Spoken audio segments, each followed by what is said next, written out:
Chokecherries are perhaps one of the most underrated wild fruits out there. I'm here to change your mind about them. If you live anywhere in the green area, you probably have chokecherries somewhere around you. I harvest chokecherries every year to make jam, but this year I want to try to make fruit leather as I'm currently obsessed with it. That means that we need to harvest quite a lot. I'm going to make 2 recipes, and I know just the place. My husband and I are taking our e-bikes to visit a patch that I found last year. My plan is to make fruit leather with them, and of course, I'll teach you how to ID and harvest them along the way. Let's get cracking. Chokecherry leaves have pointed tips and finely serrated leaves. This is important to compare to bitter cherry, which is a look-like, and you don't really want to eat those because they taste really terrible, but bitter cherry leaves are much smaller and rounded at the ends. Now, chokecherry flowers form a conical spike, which bloom in the spring, by the way, and the berry clusters reflect that pattern too. They look a little bit like a cluster of grapes. Chokecherry grows like a sprawling shrub. I find it prefers to grow in open, sunny areas, sometimes with a bit of water or like in a riparian area or flood zone. They seem to really like all the bike paths in our area and scrubby areas of local parks. Like regular cherries, they do have little pits inside. And I will mention too that the bark has these little lenticels.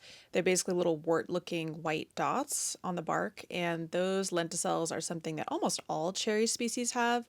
They're pretty typical. They are basically to help the tree breathe, which is actually quite fascinating in my opinion. I like to find an area to harvest where chokecherry is super abundant. In shaded forest areas, the plant just can't get enough light to do that, which is why I end up harvesting in open areas.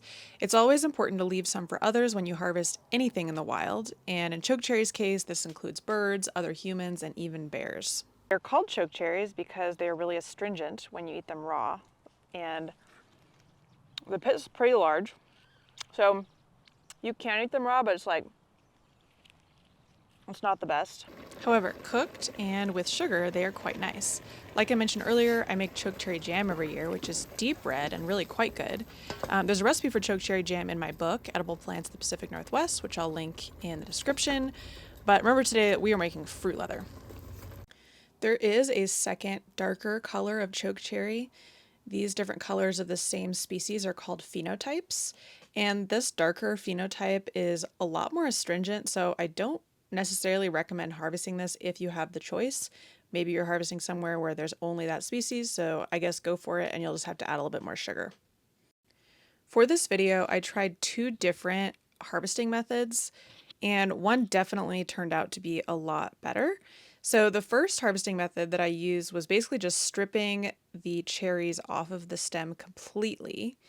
And as you can see, this results in basically less processing later on. So you don't have to remove leaves, you don't have to remove stems, you can just use them directly. The second method is harvesting the entire cluster with the stem and sometimes also bits of leaf. Of course, this method is going to require removing them from the stem later on, but I actually ended up preferring this method by quite a long shot, and I will explain a little bit later why. Remember to distribute your harvest as you go. Rather than harvesting all from one tree, harvest a little bit from a bunch of different trees. Bike paths definitely lend themselves well to this harvesting style. This harvesting style is actually inspired by watching deer and other animals eat. They basically browse from tree to tree, and that minimizes the impact on any one tree. There are a lot of trees that really don't like having their branches pulled, so I really recommend with most things you're harvesting, don't pull on the branches. However, I can tell you from experience that chokecherry branches are actually pretty flexible. So I got my husband to climb and bushwhack into the shrubbery and pull down a branch that had a particularly awesome cluster of berries. And basically he holds down the branch while I harvest the chokecherries until he gets tired, and then he lets go. Something you might see on some chokecherry bushes, and especially this year, there were a lot of them, are these little caterpillar nests, and the caterpillars are in their first moments of life, and they basically feed on the chokecherry leaves to kickstart their little lives. Kind of a cool thing to show kids, to be honest. Just obviously don't harvest near there, it's kind of gross.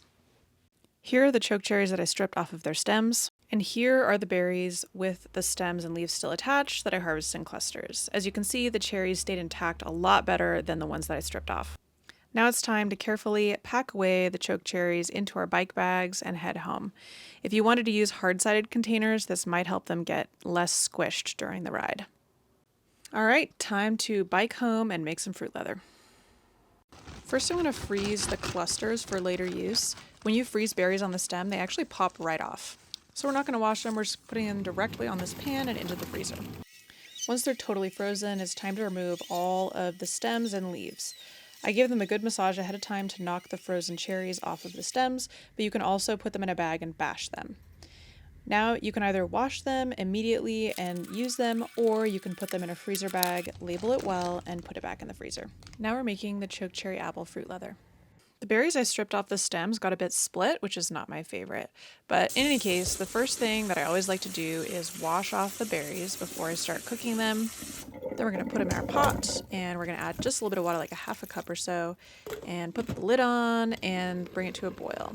Once you've brought it to a boil, you're going to turn the stove down and simmer it for like 10 to 15 minutes. Once the chokecherries are fully ripe, I'm going to run them through my food mill, which removes the pits but retains the fruit pulp.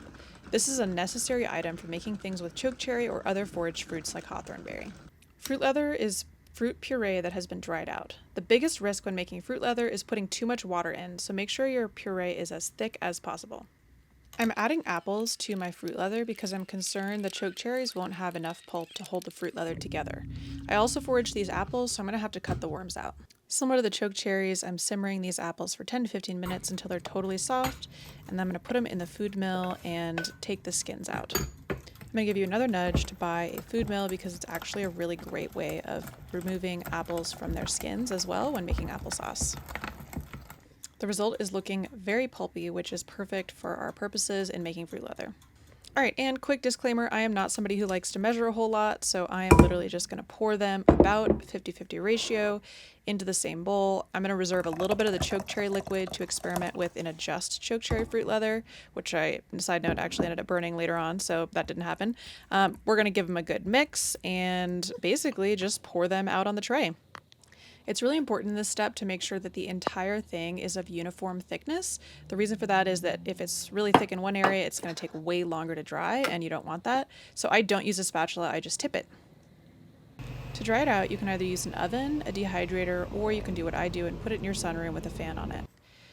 I find it usually takes 24 hours or less to dry the whole thing out. You just want to make sure that none of it's squishy afterwards.